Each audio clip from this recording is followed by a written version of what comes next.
Dans la requête que l'on va voir tout de suite, on doit travailler avec l'absence de valeur, avec le mot-clé nul. Et on nous dit, voilà, un problème a eu lieu à l'importation des données, bon, peu importe, dans la table location. Et au lieu d'une absence de valeur, nul a été reconnu comme la chaîne nulle, NU2L. Ce qui veut dire que là, il y a une valeur, c'est la chaîne NU2L. Alors que nul, normalement, doit signifier absence de valeur. Du coup, pour que ça ait vraiment du sens, il faut qu'on enlève cette chaîne à chaque fois qu'elle apparaît et qu'on la remplace par absence de valeur. Alors, regardons quand même si dans notre version de la base de données, le problème apparaît. Donc, on regarde la table location ici. On affiche la table location avec un select étoile from location. Et quand on regarde, en fait, il n'y a pas de problème parce qu'on a déjà la valeur nulle. Alors, pour se remettre dans le contexte, en fait, de la requête, on va faire la requête inverse. On va dire, voilà, là où il y a nul, absence de valeur, il faut remplacer cette absence de valeur par une chaîne, la chaîne NU2L. On sait que c'est absence de valeur ici parce que c'est le petit symbole là qui apparaît, donc là ça nous dit que vraiment c'est vraiment bien absence de valeur. Donc on va vouloir faire une modification de la table. Comme précédemment dans une requête précédente, donc on a dans le cours un petit rappel de comment on fait les modifications, de comment on écrit les modifications, c'est à cet endroit-là. Donc on y va, et donc on rappelle, c'est update le nom de la table, on fixe la nouvelle valeur de la colonne 1, ça sera la valeur 1, si on a plusieurs modifications à faire, c'est séparé par des virgules, et après le where, on a toutes les conditions qui permettent de sélectionner les lignes à modifier. Alors là, les lignes à modifier, elles vont être sélectionnées par la présence de nul dans description. Donc voyons comment on peut faire ça. On fait donc un update. De quelle table? De la table location. On va mettre comme nouvelle valeur dans quel attribut? Dans l'attribut description, on met la valeur chaîne nulle, NU2L, donc entre guillemets, ça c'est vraiment, entre apostrophes, pardon, c'est vraiment la chaîne de caractères NU2L. Et ensuite, on va lui dire où est-ce que, pour quelle ligne, donc quelles sont les conditions qui vont identifier les lignes qu'on va modifier. Mais les conditions, c'est qu'on doit avoir nul, absence de valeur, dans description. Alors on pourrait vouloir écrire ça comme ça.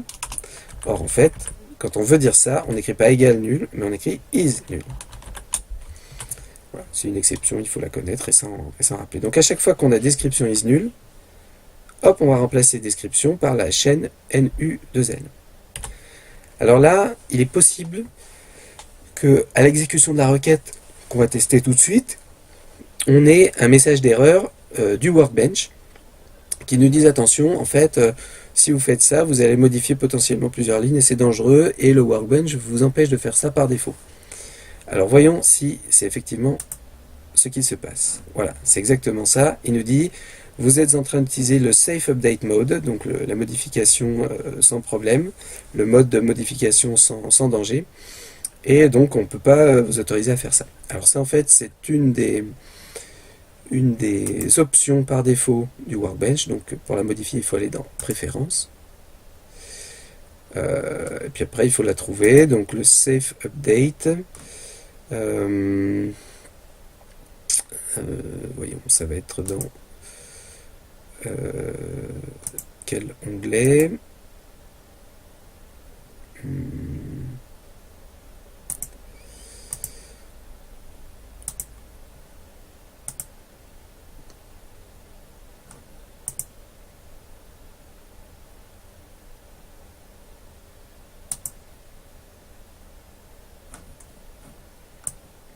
Voilà, c'est dans SQL Editor et c'est tout en bas, c'est une option cachée. Donc on décoche, on fait OK, et là, pour que notre nouveau paramétrage du workbench soit pris en compte, il faut qu'on ferme notre connexion et qu'on se reconnecte en redonnant le mot de passe. Voilà, donc le workbench a bien mémorisé toutes nos requêtes. Donc, on regarde la dernière et on essaie de réexécuter cette requête-là et normalement, ça devrait fonctionner. Voilà. Du coup, maintenant, on peut regarder dans Location à nouveau. On a bien maintenant la chaîne de caractères nuls.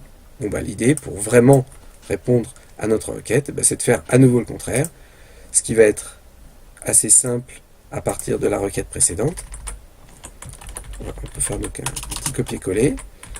On va faire un set description is nul, where description égale la chaîne de caractères NU2L. On fait exactement l'opération inverse. Alors, qu'est-ce qu'il nous dit là? Il nous dit update location set is nul. Alors, il nous dit quoi? Il nous dit check the syntax. Alors, est-ce qu'on a fait une erreur de syntaxe? Bon, a priori, moi je vois pas d'erreur de syntaxe. Est-ce qu'il aime pas le is ici, comme ceci?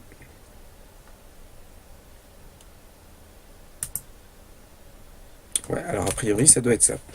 Donc le is, là vous voyez, c'est vraiment dans les conditions. Quand on a une condition pour tester l'égalité avec nul, on fait is. Et par contre, dans le set, et ça doit être vraiment spécifique au set, on met le égal pour nul. Alors vérifions quand même que on a bien le petit symbole carré qui apparaît quand on fait l'affichage.